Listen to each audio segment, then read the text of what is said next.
أعوذ بالله من الشيطان الرجيم بسم الله الرحمن الرحيم حاميم تنزيل الكتاب من الله العزيز العليم صدق الله العظيم۔ آج انشاءاللہ سورہ مومن ہے، اس کا دوسرا نام سورہ غافر بھی ہے۔ اس سورت سے خلاصہ تفسیر پیش کیا جائے گا۔ یہاں سے لے کر کے سورہ احقاف تک ان تمام سورتوں میں ان کے شروع میں حامیم کا لفظ آیا ہے۔ ان تمام صورتوں کے اندر اسلام کے بنیادی عقائد، توحید، رسالت اور آخرت کا ذکر کیا گیا ہے۔ چونکہ یہ 7 صورتیں ہیں اس لیے انہیں حوامیم کہا جاتا ہے۔ اور سورہ بقرہ کے شروع میں یہ بات آ چکی تھی کہ حروف مقطعات، ان کا ترجمہ، ان کا معنی، ان کا مطلب صرف اور صرف اللہ کو معلوم ہے اور کسی کو معلوم نہیں ہے۔ اس لیے ان کا جب ہم ترجمہ کریں گے تو ان کو ویسے ہی پڑھ دیں گے۔ اسی طرح ان تمام صورتوں کے اندر اسلام کے جو بنیادی عقائد کا ذکر کیا گیا ہے، بہت ہی اچھے انداز میں جو ہے سمجھایا گیا ہے۔ اس صورت کے اندر کچھ انبیاء کرام کے واقعات بھی ذکر کیے گئے ہیں، خصوصاً حضرت موسیٰ علیہ السلام کے واقعے کو ذکر کرتے ہوئے فرعون کی قوم کے اس شخص کا ذکر کیا گیا ہے جو چھپ کر ایمان لایا تھا، لیکن جب اس نے دیکھا کہ فرعون کے مظالم بنی اسرائیل پر بڑھتے جا رہے ہیں اور ساتھ ہی ساتھ موسیٰ علیہ السلام کو اس نے قتل کرنے کا ارادہ بھی کر لیا ہے، تو فوراً وہ فرعون کے دربار میں کھڑا ہوتا ہے اور بہت ہی مؤثر انداز میں تقریر کرتا ہے کہ کیا تم ایک ایسے شخص کو قتل کرنا چاہتے ہو جو کہتا ہے کہ میرا پروردگار اللہ ہے؟ اگر وہ جھوٹا ہے تو اس کا وبال اسی کے اوپر جائے گا، اور اگر وہ سچا ہے تو اس کی سچائی تم تک پہنچ جائے گی۔ تو اس بات کا تذکرہ کیا گیا ہے اس سورت کے اندر۔ چونکہ مومن کا تذکرہ کیا گیا ہے اس لیے اس سورت کا نام سورہ مومن ہے۔ اور اس سورت کے شروع میں اللہ تبارک و تعالیٰ کی صفات کا ذکر کیا گیا ہے، غافر الذنب، جو گناہوں کو معاف کرنے والا ہے۔ تو اس لفظ کی وجہ سے اس سورت کا نام سورہ غافر بھی رکھا گیا ہے۔ قابل التوب، اللہ کی ایک صفت ہے، توبہ قبول کرنے والا ہے۔ شدید العقاب، نافرمانوں کو سخت سزا دینے والا ہے۔ ذی الطول، جو اقتدار کا مالک ہے، بڑے اقتدار کا مالک ہے۔ ہم دیکھتے ہیں آسمان و زمین کے اندر کتنی ساری چیزیں موجود ہیں، ان تمام کا مالک کون ہے؟ اللہ تبارک و تعالی ہے۔ لا الہ الا هو العزیز الحکیم، نہیں ہے کوئی معبود سوائے اللہ کے جس کا اقتدار غالب ہے، جس کا اقتدار کامل ہے اور جس کا فیصلہ بھی انتہائی اہم ہے، جو بہت ہی حکیمانہ فیصلہ کرنے والا ہے۔ چنانچہ اس صورت کے اندر یہ بھی بات آتی ہے کہ کفار سے یہ کہا گیا ہے کہ کیا یہ لوگ زمین میں چلتے پھرتے نہیں؟ تو یہ لوگ دیکھیں ان لوگوں کا انجام کیا ہوا جو لوگ ان سے زیادہ طاقتور تھے، اور انہوں نے زمین کے اندر اپنی نشانیوں کو بھی چھوڑ رکھا تھا۔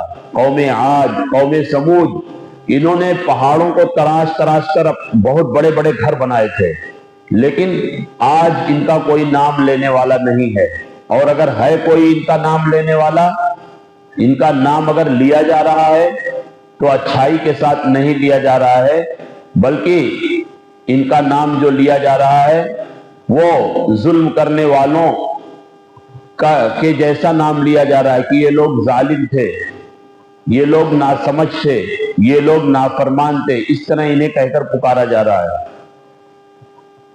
اگلی جو سورت ہے اس سورت کا نام حامیم سجدہ ہے۔ اس سورت کے اندر بھی اسلام کے بنیادی عقائد، توحید، رسالت اور آخرت کا ذکر کیا گیا ہے۔ اللہ تبارک و تعالیٰ اس سورت کے اندر ارشاد فرماتے ہیں کہ یقیناً وہ لوگ جو ایمان لائے اور اعمال صالحہ کرتے رہے ان کے لیے کبھی ختم نہ ہونے والا اجر ہے۔ اعمال صالحہ سے مراد ہر وہ اعمال ہیں جو اللہ کی نگاہ میں پسندیدہ ہوں۔ جن کاموں کو اللہ پسند کرتا ہے وہ تمام کے تمام کام اعمال صالحہ میں شامل ہیں۔ نماز پڑھنا، روزہ رکھنا، حج کرنا، زکوٰۃ دینا، یہ سب تو شامل ہیں ہی۔ ان کے علاوہ جتنے بھی اپنے بھائی کی مدد کرنا، اسی طرح غریبوں، مسکینوں اور ساتھ ہی ساتھ مسافروں، ان سب کا خیال رکھنا، یہ سب کیا ہے؟ یہ سب اعمال صالحہ میں شامل ہیں۔ ان کیوں؟ اس لیے کہ ان تمام کاموں کو اللہ پسند کرتے ہیں۔ اسی طرح آگے اللہ تبارک و تعالیٰ نے ارشاد فرمایا کہ اللہ نے زمین کو 2 دنوں میں پیدا کیا، 2 دنوں میں بنایا، اور زمین کے اندر کی جو چیزیں ہیں، رزق، روزی، اور اسی طرح عام طور پر پہاڑوں کو زمین کے اندر گاڑ دینا جو اونچے اونچے نظر آ رہے ہیں، ان کو اللہ تبارک و تعالیٰ نے 4 دنوں میں بنایا۔ تو ٹوٹل کائنات کو جو بنایا اللہ تبارک و تعالیٰ نے 6 دنوں میں بنایا، جیسا کہ اور جگہوں پر تذکرہ آتا ہے۔ آگے اللہ تعالیٰ نے فرمایا پھر وہ آسمان کی طرف متوجہ ہوا اس حال میں کہ وہ دھواں تھا۔ آسمان پہلے کیا تھا؟ دھواں تھا۔ سائنس جو لوگ پڑھتے ہیں انہیں معلوم ہے، سائنس یہ کہتی ہے ایک زور کا دھماکہ ہوا اور اس کے بعد جو ہے آسمان وجود میں آ گیا۔ سائنس جو لوگ پڑھتے ہیں انہیں معلوم ہے۔ یہودی یہ کہتے ہیں کہ 6 دنوں میں اللہ تبارک و تعالیٰ نے آسمان و زمین کو بنایا تو اللہ تھک گیا تھا، تو اللہ نے 7ویں دن آرام کیا، اسی لیے یہ لوگ سنڈے کو چھٹی دیتے ہیں۔ کہتے ہیں کہ 7ویں دن اللہ کو جو آرام کی ضرورت پڑی، اس لیے ہم لوگ بھی آرام کریں گے، کیونکہ ہم سب اللہ کے بیٹے اور اللہ کے چہیتے ہیں۔ آگے اللہ تبارک و تعالیٰ نے ارشاد فرمایا کہ قوم عاد اور قوم ثمود، اللہ نے انہیں بہت زیادہ طاقت سے نوازا تھا، یہاں تک کہ قوم عاد نے یہ کہنا شروع کر دیا کہ ہم سے زیادہ طاقتور اس روئے زمین پر کوئی ہے ہی نہیں۔ اللہ تبارک و تعالیٰ نے ارشاد فرمایا اولم یروا ان اللہ الذی خلقہم، کیا انہیں یہ بات معلوم نہیں ہے کہ جس خدا نے انہیں بنایا ہے ہوا اشد منہم قوہ، وہ ان سے زیادہ طاقتور ہے۔ چنانچہ اللہ تبارک و تعالیٰ نے 7 رات اور 8 دن مسلسل ہوا چلا کر کے ان تمام کو ختم کر دیا۔ قرآن کریم میں سورہ حاقہ کے اندر اس کا نقشہ کھینچا گیا ہے کہ اللہ تبارک و تعالیٰ نے قوم عاد کو کس طرح ہلاک و برباد کیا۔ وَأَمَّا عَادٌ فَأُهْلِكُوا بِرِيحٍ صَرْصَرٍ عَاتِيَةٍ سَخَّرَهَا عَلَيْهِمْ 7 لَيَالٍ و8 أَيَّامٍ حُسُومًا فَتَرَى الْقَوْمَ فِيهَا صَرْعَىٰ كَأَنَّهُمْ أَعْجَازُ نَخْلٍ خَاوِيَةٍ، وہ جب سب کے سب تباہ و برباد ہو گئے تو دیکھنے میں ایسا دکھ رہا تھا جیسے کہ کھجور کا کوئی تنا زمین پر گرا ہوا ہو، یعنی وہ لمبے چوڑے بہت اونچے اونچے قد کے لوگ تھے، اور جب ان سے کہا گیا کہ تم سب کے سب ایمان لاؤ نہیں تو اللہ تبارک و تعالیٰ تمہیں ہلاک و برباد کر دیں گے، تو انہوں نے کہا کہ ہم جو ہے ہم سے کوئی ٹکر نہیں لے سکتا ہے۔ چنانچہ اللہ نے جب ہوا بھیج دی تو سب کے سب تباہ و برباد ہو گئے۔ قوم سمود یہ بھی پہاڑوں کو تراش کر کے گھر بناتے تھے. اللہ نے ایک زور کی چیخ بھیجی، سب کے دل پھٹ گئے اور سب کے سب مر گئے. اسی طرح آگے اللہ تبارک و تعالیٰ نے اہل ایمان کو خوشخبری سنائی ہے کہ وہ لوگ جو ایمان لائے اور پھر اپنے ایمان پر جمے رہے، جس طرح صحابہ کرام رضوان اللہ تعالی علیہم اجمعین، حضرت بلال رضی اللہ عنہ، حضرت خباب بن ارت رضی اللہ عنہ، حضرت سمیہ رضی اللہ عنہ، حضرت یاسر رضی اللہ عنہ، اور اسی طرح حضرت زبیر رضی اللہ عنہ، یہ سب ہمارے سامنے مثالیں موجود ہیں کہ ایمان لانے کے بعد ان کو لوگوں نے اتنی زیادہ تکلیفیں دی، لیکن انہوں نے تمام تکلیفوں کو برداشت کرتے ہوئے اپنے ایمان پر یہ قائم رہے. تو اللہ تبارک و تعالیٰ نے ان کو خوشخبری سنائی ہے. ان الذين قالوا ربنا الله ثم استقاموا تتنزل عليهم الملائكة الا تخافوا، کہ تمہیں کوئی خوف، تمہیں کوئی ڈر نہیں ہے اور تم کو کوئی غم کرنے کی ضرورت نہیں ہے، تم خوش ہو جاؤ اس جنت سے جس کا تم سے وعدہ کیا جا رہا ہے، جو بدلے میں تم کو ملنے والی ہے. اسی طرح آگے اللہ تبارک و تعالیٰ نے فرمایا کہ اگر کوئی تمہیں تکلیف دے رہا ہے تو تمہیں اختیار ہے کہ تم بدلہ لے سکتے ہو، لیکن اگر تم معاف کر دو تو وہی جو تمہارا دشمن ہے تمہارا پکا دوست بن جائے گا. کأنہ ولی حمیم. اسی طرح اگر تمہیں شیطان جو ہے کچوکے لگائے یا وسوسہ ڈالے تمہارے دل میں، تو اس وقت تمہیں فاستعذ باللہ من الشیطان الرجیم، اللہ کی پناہ مانگنا ہے شیطان مردود سے. عام طور پر شیاطین وسوسے ڈالتے رہتے ہیں. اسی طرح اگلی جو سورت ہے اس سورت کا نام سورہ شورى ہے. اس سورت کے اندر بھی اسلام کے بنیادی عقائد کا ذکر کیا گیا ہے. اللہ کے رسول صلی اللہ علیہ وسلم کو جب کوئی معاملہ پیش آتا تھا یا کوئی کام کرنا ہوتا تھا بڑا کام، تو آپ اپنے ساتھیوں سے مشورہ طلب کرتے تھے. کیوں؟ اس لیے کہ مشورے کے اندر خیر ہوتی ہے، کیونکہ بہت سارے لوگوں کی جو رائے ہوتی ہے اس رائے کو سامنے رکھتے ہوئے امیر فیصلہ کرتا ہے. کبھی کبھار ایسا ہوتا ہے کہ شر کے اندر اللہ خیر نکال دیتا ہے، یعنی کوئی چیز بظاہر نظر آتی ہے یار یہ اچھی نہیں ہے، لیکن کیونکہ مشورے سے یہ چیز طے ہوئی ہے، امیر نے فیصلہ کیا ہے، تو اللہ تبارک و تعالیٰ اس شر میں خیر پیدا فرما دیتے ہیں. جیسا کہ غزوہ خندق کے اندر بات آئی کہ حضرت سلمان فارسی رضی اللہ عنہ نے مشورہ دیا اور آپ کے مشورے کو آپ صلی اللہ علیہ وسلم نے قبول فرماتے ہوئے خندق کھودنے کا حکم دے دیا.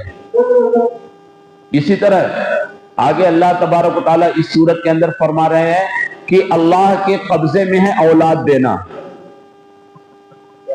یہب لمن یشاء اناثا ویہب لمن یشاء الذکور، اللہ جسے چاہے لڑکی دے، جسے چاہے لڑکا دے. او یزوجہم ذکرانا و اناثا، یا جسے چاہے دونوں دے یا جسے چاہے کچھ بھی نہ دے. ویجعل من یشاء عقیما، اور جسے چاہے بانجھ بنا دے، یعنی کچھ بھی مت دے. آج کل لوگ جو ہے لڑکیوں کی پیدائش پر غم مناتے ہیں. نہیں، اللہ تبارک و تعالیٰ نے قرآن کریم میں سب سے پہلے جو ذکر کیا ہے وہ لڑکیوں کا ذکر کیا ہے. اس کا مطلب یہ ہے کہ لڑکیاں اللہ کو بھی پسند تھیں یا ہیں. اللہ کے رسول صلی اللہ علیہ وسلم کے 4 لڑکیاں تھیں. حضرت زینب رضی اللہ عنہ، حضرت رقیہ رضی اللہ عنہ، حضرت ام کلثوم رضی اللہ عنہ اور حضرت فاطمہ رضی اللہ عنہ. اگر لڑکیوں کو پسند نہ فرماتے تو اپنے محبوب صلی اللہ علیہ وسلم کو لڑکیاں کیوں عطا فرماتے؟ تو لڑکیوں کی پیدائش پر خوشی منانا چاہیے، نہ کہ غم منانا چاہیے. تو یہ بات جو ہے ذکر کی گئی ہے. اگلی جو سورت ہے اس سورت کا نام سورہ زخرف ہے. زخرف سونے کو کہتے ہیں. اور اس سورت کے اندر کفار مکہ کے اس غلط عقیدے کا جواب دیا گیا ہے. یہ لوگ جو ہے فرشتوں کو اللہ کی بیٹیاں قرار دیتے تھے اور اس کی خدائی میں شریک فرماتے تھے، اگرچہ وہ حضرت جبرائیل علیہ السلام کو ناپسند فرماتے تھے، میکائیل کو بہت زیادہ پسند فرماتے تھے. کیوں؟